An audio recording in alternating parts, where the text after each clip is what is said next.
If you had this training on early April in Classic Year, would you click it? What if I told you that if you skip Satsuki you lose 140 stats on the spot? In Trackblazer, we're often faced with a lot of decision making. I'm Charles of Victoria Frontier, and I've played in both the Taiwanese and the Japanese server. Among all of the scenarios, Trackblazer is one of my personal favorites because of how much freedom and skill expression it allowed for the player. And in this video, I'll be introducing the mechanics of Trackblazer and how to optimize better to improve your gameplay. Without further ado, let's get started with explaining the basics of Trackblazer. There are no target races in MET. You quite literally make a new track by running races of your liking. The base scenario goals are quite simple. The trainee events are gone, as is secret events. Everyone has the same scenario, so it's fair for everyone. Sort of. There is a shop that you can buy items from. It has a lot of goodies that gives you all sorts of effects, for example, a cupcake that gives you mood up, or a good luck charm that sets fail rate to 0. You want these items. A lot. To earn the currency for the shop, you win races. For every race you win, you earn 100 credits. The core gameplay loop of Trackblazer revolves around racing to buy strong items and using items on strong training. If it's a strong training, go training. If it's a weak training, go race. Sounds easy, right? Remember the training at the start of the video? How come a Satsuki race is worth 140 stats? Well, you see, we earn 100 credits on a win. And if we directly convert it into this item, which gives 7 stat per 15 coins, it's around 47 stats. A more conservative number is around 40 stats per 100 coins, which is still a lot. We also earn the 15 stats and 52 skill points in a race, on top of the fact that the epithet for the classic route gives us 80 stats if we win all the races listed here, adding the 10 stats from winning against the rival that we are going to face, and suddenly we'll realize that the training we just saw now was not really that good after all. As a general rule, in Trackblazer, a round with a G2 or G3 that you can take is worth 50 stats, and a G1 round is 60 without accounting for the epithet bonuses. If it has a rival, it is 10 extra stats. We secure a base level stat line with races, stat items, and epithet rewards, then adjust our stat line with sparks and strong training. That is how we Trackblaze. Now you might be wondering, when do we want to cash in our items? Here's a tip. Stop looking at the heads. As a matter of fact, I'm going to delete them right in front of you. Goodbye KFC squad. Focus on the base number. If the base number is around 40 stats and it's not a G1 round, you should use your items and take the training. Here is a list of epithets. If you want the full list, you can find this on uma.guide. To me, the main routes are the most important. Over here we have our secondary routes, which we will naturally be able to complete. Here is an example of the classic race rotation. I generally set up a G1 agenda and call it a day, and race the G2s and G3s according to the round that I'm given. But if you're looking for something to reference, here's a list, I guess. A commonly asked question is, should I sacrifice the G1 for this training? For the ones in your main classic routes, for example, you're taking the classic rotation and you're on the triple crown, you're on the spring triple crown, fall triple crown, then those races are pretty much locked.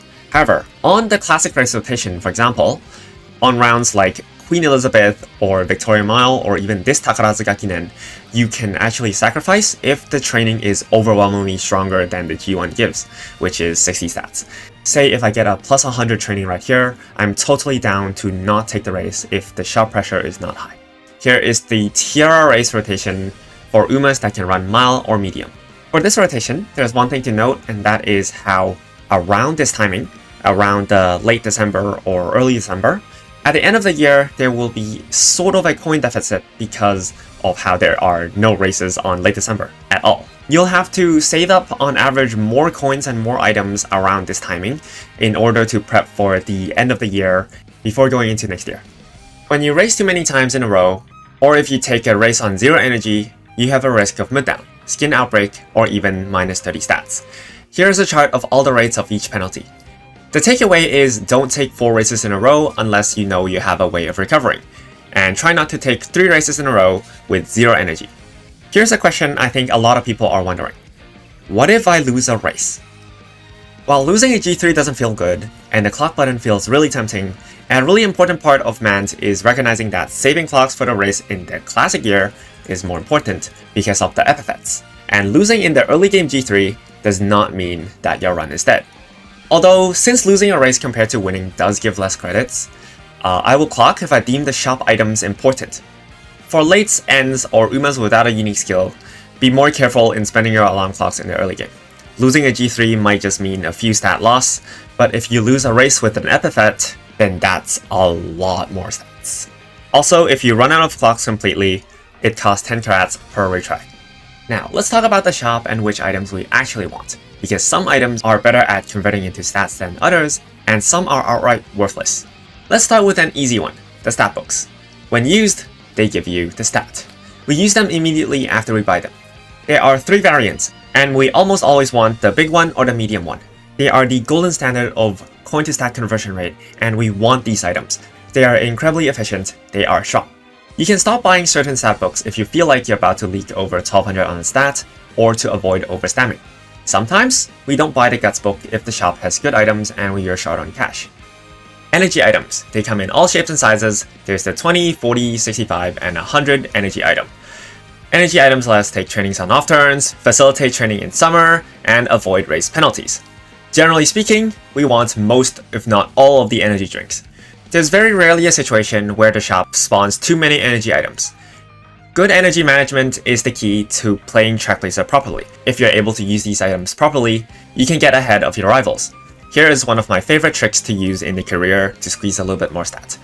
Whenever you're low on energy, especially after a chain of races where you can't really take any more races, if you're running low on energy, you might find yourself wanting to click the rest button. Instead, what I personally like to do is to use a 20 energy item to raw click the wit training with a 25% fail rate. You win 3 out of 4 times and it allows you to sneak in a tiny bit more wit training. On top of that, even if you fail the training, you have exactly a tiny bit more than 20 energy to be able to take 2 more races again. With 20 energy, you spawn 40 energy worth of value because the cost of 2 races is 40 energy, and you avoid resting in exchange for 3/4 of a wit training. This is what playing smart in Trackblazer means. Very cool, right? Click the subscribe button. For Kale Juice, the general idea is to use it alongside the cupcake. You can use the bitter juice before a scripted mood-up round, for example in these rounds, or before a race, to gamble Etsuko the reporter, to scam a cupcake if you're really down on mood items. Max energy items. You never buy the big one, you can keep one of the small one to use as a 20 energy item because it gives 5 energy. Megaphones is the main training item. We buy and use a bunch of these every run. They come in 3 sizes and each have different durations. Generally speaking, we only want the 60% and the 40% megaphone. The 20% megaphone is situational. The effect is weak. I don't buy it, but I know some people do. We want as many 60 megaphones as possible, and we need to save 2 60% for the summer trainings. As long as we have 2 60s for the summer trainings, we can use them however you like. They're very efficient in giving stats and very sharp. There's also this other training item, the ankles. My advice is to avoid overbuying on ankles because it's very easy to leak on them and also overspend your coins. You only have a limited amount of currency at any certain point in the run, and if you spend way too many coins hoarding these ankles and cannot spend them all, then you are missing out the chance on buying other items. I'm going to stack at most 3 speed ankles at all times, and at most 1 to 2 of power or stamina, depending on how hungry I am for the 2 stats. As for gut stacks, since the main training is just guts, you can stack as many as you can. More often than not, we're struggling to spend those guts ankles. As I mentioned earlier, the general metric for cashing in a training, I think that if the base stats on the training, so the base number, is more than 35 or more and we're going to click that training, we can use a 40%. If the base stat is more than 40, we actively want to click it, and we will use the 60% and possibly even ankles depending on your situation. There's a lot of nuance to this, and it'll be up to you, the trainer, to make the decision, but yeah, that's the general idea. Since there is no wit ankle, the standard to wit training should be lowered. For facility items. Facility items is one of the 2 coin sinks in Mat. Speed, guts, and wit is okay to buy when it's discounted, and the wit facility in general is decent because there is no wit ankle. Special items, such as the BBQ. We want to buy BBQ until all of the strong card bonds are filled. And if your weak card, for example Marvelous Sunday Power, is still not filled, you can choose to ignore it. BBQ is a very strong early game item. Some players will very aggressively chase for this BBQ item in the early game and reset when they don't get it. Personally, I think that as long as the major cards bonds are taken care of, it's fine to have like 1 to 2 support cards that is not max bonded. Of course, it's better to have more, but not every run can go perfectly, right?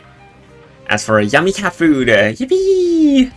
Yummy cat food, it's a troll item, just don't buy it, well. Utility items. Whistles. When used, it rerolls your trainings. Need I say more? If it's a bad training, blow the whistle for a chance of a better training. This is one of my favorite items. No item comes close to how good this item feels to use. Buy on site, stock up as many of them as possible. They're very cheap, only 20 coins, and give so much value. They save so many dead rounds. They cure cancer, they do everything. The Lucky Charm or Omamori is like an energy item. Use this as an energy item when you're zeroed out on energy, especially after a cluster of races and there's good training. If you have both energy drinks and charms, there are situations where using energy drinks are better, such as to let you take 2 races or 3 race chains after the training. Hammers give you more race bonus for 1 turn if you take a race on that turn. This is mainly used on G1s and finals. To me, this is mainly an item to get more skill points. I consider both of the gold and white hammers as a must-buy. However, the white hammer is up to the player. If you find yourself struggling to hit the stat lines and needing more training items to complete your training, then I'd say that maybe you can save on the white hammer if you're playing a weaker deck. But yeah, that's the general idea. I consider white hammer a must-buy. The glowing stick is used for Naruto top row players, where they will slam a fan bonus on, for example, the Derby, which gives a bunch of fans, to rush down the 200k fan bonus requirement. I think if you run the classic route and take Takarazuka Kinen, you should still have 200k fans by the first summer, so I don't think this item is that particularly strong. On to the status effects. There's Charming. It is a can consider if you see it in the first 2 shop. It's expensive, it's situational. If your bonds are really bad, then you could buy it, but I would say you can roll a better early game to save 150 coins. On Guts deck though, I would say. For example, with a deck on like Harura, Fine Motion, and then Naruto Top Road, if these 3 ever come into the same deck, that deck will just explode and the bonds are very difficult to push. Then I could see the use for this Charming. I do not remember the last time I bought this item, but there are people that believe in it, and there are people that will spend on this item. Well, the Fast Learner hat. It is the time for me to voice my own opinion on this hat. It's quite a controversial item. Generally speaking, it's a good way to spend a lot of coins in one go if you have 300 coins left over. But the thing is, why do you have 300 coins left over in the first place? If you buy, the run gets weird. If you try to force it, you're griefing 3 rounds worth of coins into one single item that does not even have as good of an efficiency as hammers. If you spent the 280 coins into hammers, you would have gotten more out of it. But there's all sorts of opinions on this item. Personally, I think if I were to comment on it, it's that I think the lower the stat requirement of the track is, the less grief this hat buy is. For a track such as CM11, CM13, CM14, which has a very high stat requirement, for example, CM11 has a stat requirement of 1200, 1100, 1600, like 1000, right? Well, since the stat requirement is so high, if you are able to buy the Fast Learner hat, the run is pretty much dead, and your stat line is super ugly. It's very awkward. We're not in a state where stats are worth half after 1200. We're still under 1200. So stats are still strong. And if you intentionally grief your entire stat line just for Fast Learner hat and then ruin a few rounds of training, miss out on a couple important items, then I don't think it's worth it. But like, it's an alright buy, for example on CM12 with a very low stat requirement, 1200, 750, 1200, 500, 1200 or something, right? Then on that type of track, I can get behind it. If you are 赛马娘高手，你是这个 Umamusume Pro， you are incredibly smart and you have your own opinion, you are super good at the game, then go form your own opinion on this item. This item, after Global launched, I intentionally griefed a few runs trying to chase this item and to form my own opinion on it. And my take is that if you hit the God roll on the trainings, and even after wasting like 252 points on the Fast Learner hat, you're still able to keep up with the pace, or barely keep up with the pace of the item shop, then good on you. However, if not, then I think it's a bit greedy, and it's okay to let it go on tracks when you're building like CM11, CM13, CM14. That's just my opinion on this item. You feel free to make your own opinion on it. Kill items. Generally speaking, even if I don't have extra cash, I'll try to stock up on one skin cream. Stocking up on skin cream lowers your blood pressure in case you get skin outbreak on like 3 or 4 races. It allows for more aggressive race plans. It's just 15 cost. It's pretty okay. By the way, this is just a shower thought, but like, you know how skin outbreak occurs after like 3 races in a row? So they get skin outbreak because they race a lot, and when they race a lot, they use their legs a lot, right? And so they get skin outbreak. So is it okay to assume that the hand cream is used not on the hands, but on the... That is going to be it for the Mant Guide. If you found this video informative, do consider subscribing. This is Charles of Victoria Frontier. I'll see you guys in the next one.